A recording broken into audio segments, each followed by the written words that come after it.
எல்லாருக்கும் ஒரு விஷயத்தை நான் பதிவிடுறேங்க. இந்த லைவ் போடும்போது எனக்கு ஆக்சுவலாக லைவ் போட பிடிக்காது. பட் ஏதோ லைவ் போடுறேன். அதில் வந்து நிறைய பேர் நல்லவங்க வரீங்க, நல்ல கமெண்ட்ஸ் கொடுக்குறீங்க. அதில் 1 2 நாள் வரைக்கும் பேட் கமெண்ட்ஸ் கொடுக்குறீங்க. நான் திரும்ப சொல்கிறேன், உங்களை வளர்த்து விட்டதே வேற ஒருத்தர். நீங்களாம் அங்கே போய் கொடுங்க அந்த பேட் கமெண்ட்ஸை. ஏன்ட்டு இந்த தில்லாலங்கடி வேலையெல்லாம் வச்சுக்காதீங்க.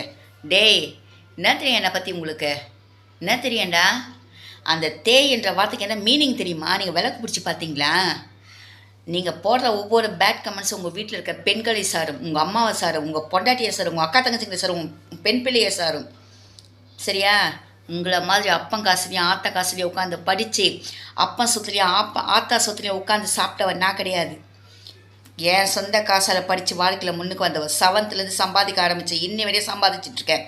யாருடைய சொத்துலையும் யாருடைய காசுலையும் நான் படிக்கல, வாழ்க்கையில் முன்னுக்கு வரல. என்கிட்ட இந்த தில்லாலங்கடி வேலையெல்லாம் வச்சுக்காதீங்க.